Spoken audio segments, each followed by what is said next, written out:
अन्य हिंदी के एक नए एपिसोड में आपका स्वागत है। इस वीडियो में हम पहले बात करने वाले हैं तेजस प्रोग्राम को लेकर आई एक बड़ी अपडेट से। आज का दिन तेजस प्रोग्राम के लिए काफी बड़ा था, क्योंकि पहली रिपोर्ट पे हम जो बात करने वाले हैं ये तेजस को होने मिलने वाले बड़े रडार अपग्रेड के बारे में है। हम सबको इतना तो पता है कि मौजूदा तेजस का जो बैच डिलीवर होने वाला है ये इजरायली इल्टा ELM 2052 ऐसा रडार से इक्विप होने वाले हैं, जो कि गैलियम आर्सेनाइड बेस्ड है। और वहीं उत्तम मार्क 1 की बात करें तो 41वें एयरक्राफ्ट से हमें जो एयरक्राफ्ट देखने को मिलेंगे वो गैलियम आर्सेनाइड बेस्ड उत्तम मार्क 1 के साथ देखने को मिलेंगे। लेकिन आपको पता है कि हमने सेकंड बैच का जो ऑर्डर है वो भी दे दिया है, और इसमें हम एडिशनल 97 जेट्स की तरफ जा रहे हैं। अब अगर हम लेटेस्ट रिपोर्ट की बात माने तो ये जो एडिशनल 97 जेट्स होने वाले हैं इसमें हमें उत्तम रेडार तो देखने को मिलेगा, लेकिन इसमें एक मेजर अपग्रेड देखने को मिलेगा। 97 जेट्स में जो उत्तम एचआर रेडार यूज किए जाएंगे वो गैलियम आर्सेनाइड पर नहीं बल्कि गैलियम नाइट्राइड पर आधारित होंगे। जी हाँ, उसमें आपको गैलियम आर्सेनाइड टीआरएम्स की जगह जो गैलियम नाइट्राइड बेस्ड टीआरएम्स है ये देखने को मिलने वाले हैं।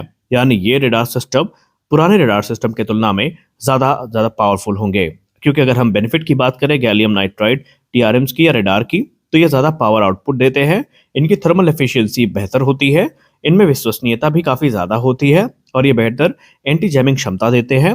लंबी डिटेक्शन रेंज भी इनके थ्रू मिल जाती है। यानी भविष्य में ये फाइटर साइज के टारगेट को जो हमारा तेजस है 200 किलोमीटर दूर से डिटेक्ट कर लेगा। और इतना पावरफुल रेडार आने का मतलब ये है जिसमें 900 से ज़्यादा टीआरएम्स हमें देखने को मिलेंगे। इसका मतलब ये है कि आने वाले भविष्य में जो मीटियोर, अस्त्र मार्क 2 और अस्त्र मार्क 3 मिसाइल हैं इन्हें हम फुल पोटेंशियल में यूज कर पाएंगे, और ये भारतीय वायुसेना के लिए किसी गेम चेंजर से कम नहीं है। और डिफेंस एक्सपर्ट्स भी यही मानते हैं कि ये रेडार हल्का रेडार नहीं है, बल्कि ये तेजस की कैपेबिलिटी का पूरी तरीके से कायाकल्प करने में सक्षम है। लेकिन इसके लिए हमें जो सेकेंड बैच का डिलीवरी है उतना वेट करना पड़ेगा। हालांकि माना जा रहा है कि जो शुरुआती 20 एयरक्राफ्ट हैं वो हमें उत्तम मार्क 1 के साथ ही देखने को मिलेंगे, और बाकी के जो एयरक्राफ्ट हैं वो अपग्रेडेड जो रेडार सिस्टम है उससे इक्विप होकर आएंगे। हमने हाल ही में जो रिपोर्ट सामने रखी थी उसमें आपसे कहा था एचएएल को लेकर कि एचएएल ने भारत सरकार से कुछ विशेष निवेदन किए हैं, और ये निवेदन मुख्यतः तेजस मार्क 1 की डिलीवरी में कुछ एग्जेम्पशंस को लेकर के थे, कुछ छूट को लेकर के थे, ताकि हिंदुस्तान एरोनॉटिक्स लिमिटेड भारतीय वायुसेना की रिक्वायरमेंट को देखते हुए जो डिलीवरी है उसको शुरू कर सके। और आज एक बड़ी रिपोर्ट सामने आ रही है। अगर हम विश्वसनीय सूत्रों की बात माने और जो एक्स है जिसको हम पूर्व में ट्विटर के नाम से जानते हैं, वहां पर कुछ हम सीनियर जर्नलिस्ट की बात माने तो भारतीय वायुसेना ने एचएएल की जो कुछ बातें हैं उनको मान लिया है, और वो कुछ जो छूट है वो देने के लिए तैयार हो चुके हैं। हालांकि इस पॉइंट ऑफ टाइम पे ये कह पाना जल्दबाजी होगी कि ये छूट किस प्रकार से है और किन चीज़ों को लेकर के है, लेकिन माना जा रहा है कि ये जो छूट इंडियन एयरफोर्स ऑफर कर रही है एचएएल को, ये डिलीवरी को फास्ट ट्रैक करने में एचएएल की काफ़ी मदद करने वाली है। और निस्संदेह यदि ऐसा हुआ तो फिर हमें तय किए गए टाइमलाइन के अंतर्गत जो तेजस मार्क 1 अल्फा की डिलीवरी है वो देखने को मिल जाएगी। द प्रिंट की रिपोर्ट की बात माने तो अभी भी तकरीबन भारतीय वायुसेना को पहला तेजस मार्क 1 अल्फा मिलने में हमें मई से जून तक का इंतजार करना पड़ सकता है। और अगर भारतीय वायुसेना और एचएएल के बीच में आम सहमति बन जाती है तो फिर थोड़े पहले ये एयरक्राफ्ट हमें देखने को मिल सकते हैं।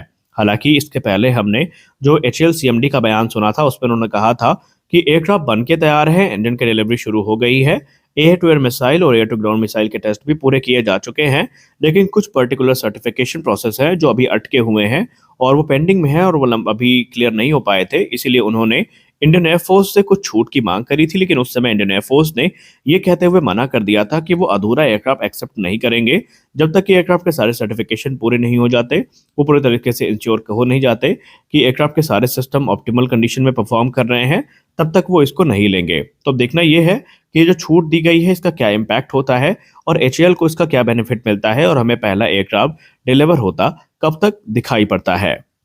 हमारी अगली बड़ी अपडेट आ रही है भारतीय नौसेना के प्रोजेक्ट 77 प्रोग्राम को लेकर के। भारतीय नौसेना के प्रोजेक्ट 77 प्रोग्राम को लेकर एक बड़ी रिपोर्ट सामने आई है, जहां पर भारतीय नौसेना अब इसको लेकर काफी ज्यादा गंभीर नजर आ रही है। देखिए, प्रोजेक्ट 77 भारतीय नौसेना का इंडिजिनस एसएसएन प्रोग्राम है, जिसका डिस्प्लेसमेंट तकरीबन 10,000 टन, यानी ये सबमरीन काफी बड़ी और पावरफुल होने वाली है। भारतीय नौसेना के प्लान की बात करें तो यहाँ पर टोटल हमें 6 सबमरीन देखने को मिलेंगी, जिनमें से शुरुआती 2 को मंजूरी मिल चुकी है। अब अगर हम कीमत की बात करें तो 2 सबमरीन के लिए तकरीबन हमें $4.7 बिलियन यानी कि अराउंड 40,000 करोड़ रुपए जो है वो आवंटित करने होंगे, और कुल प्रोजेक्ट की जो लागत है वो तकरीबन $14 बिलियन से ज्यादा की होने वाली है। अब अगर हम propulsion की बात करें तो इसमें हमें इंडिजिनस जो न्यूक्लियर रिएक्टर है वो देखने को मिलेगा, जो कि 190 मेगावाट का प्रेशराइज लाइट वाटर रिएक्टर होगा, जिसको BARC के द्वारा विकसित किया गया है। और इससे इस सबमरीन को अनलिमिटेड रेंज मिलेगी और इसमें हमें महीनों तक पानी के अंदर रहने की क्षमता भी देखने को मिलने वाली है। टाइमलाइन की बात करें तो पहली सबमरीन भारतीय नौसेना को 2036 से 37 के बीच में डिलीवर करी जाएगी और दूसरी सबमरीन 2038 से 39 के बीच में। फिर हर 1.5 से 2 वर्ष में एक नई सबमरीन भारतीय नौसेना को मिलेगी। ये SSBN जैसे कि अरिहंत क्लास की सबमरीन है उनसे अलग है। SSBN बेसिकली न्यूक्लियर डिटरेंस के लिए होती हैं, जबकि बैलिस्टिक मिसाइल्स को वो ले जा सकती हैं। जबकि जो SSN होती हैं ये अटैक सबमरीन्स हैं, जो कि एनिमी की वॉरशिप, सबमरीन्स और उनके जो लैंड टारगेट्स हैं उनको अटैक करने के लिए पर्टिकुलरली यूज की जाती हैं। अब यहाँ पर सबसे बड़ा जो अपग्रेड हमें देखने को मिलेगा वो इसके आर्मामेंट में देखने को मिलेगा और इसी को लेकर चर्चाएं काफी तेज है। देखिए, अगर हम इन सबमरीन्स के हथियारों की बात करें तो इसमें जो बेसलाइन आर्मामेंट हमें देखने को मिलेगा उसमें सबसे प्रमुख हथियार होगा ITCM यानी इंडिजिनस टेक्नोलॉजी क्रूज मिसाइल, जो कि एक 1000 से लेकर 1500 किलोमीटर तक मारक क्षमता वाली सबसोनिक मिसाइल है और आप इसे निर्भय का सक्सेसर भी कह सकते हैं।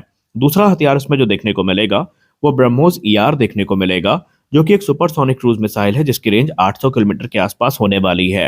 ये लैंड अटैक और एंटीशिप दोनों रोल के लिए यूज की जा सकेगी और पाकिस्तान जैसे रीजनल एनिमी के लिए ये मिसाइल मोर देन इनफ है। अब यहाँ पर सबसे खास अपग्रेड जो हमें देखने को मिलेगा वो चाइना को ध्यान में रखकर किया जा रहा है। दरअसल चाइना की कोस्टल डिफेंस और बहुत ज्यादा स्ट्रांग है। उसमें हमें लेयर डिफेंस नेटवर्क देखने को मिल जाता है, रेडार्स एडवांस देखने को मिल जाते हैं, शिप और सबमरीन्स भी देखने को मिल जाती हैं। और ऐसे में एक्सपर्ट्स मानते थे कि 800 किलोमीटर या 1500 किलोमीटर दूर से चाइनीज जो मेन लैंड और पोर्ट है इनको टारगेट करना थोड़ा मुश्किल है और इसके लिए हमारे जो सबमरीन है उनको चाइना के एंटी सबमरीन जोन के करीब जाना पड़ेगा, जो कि काफी रिस्की है।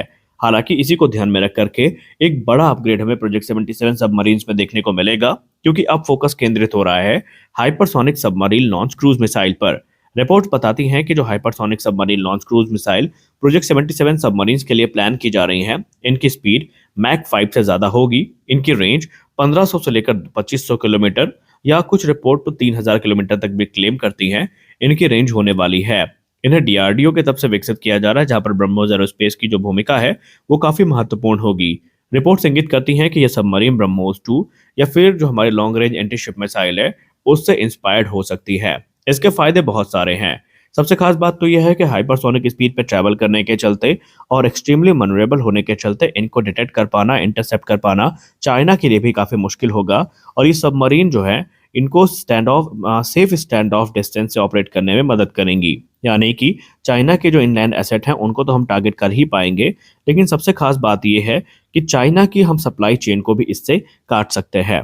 तो देखते हैं कि इसमें आगे हमें और डेवलपमेंट क्या देखने को मिलता है। आज के इस वीडियो में बस इतना ही।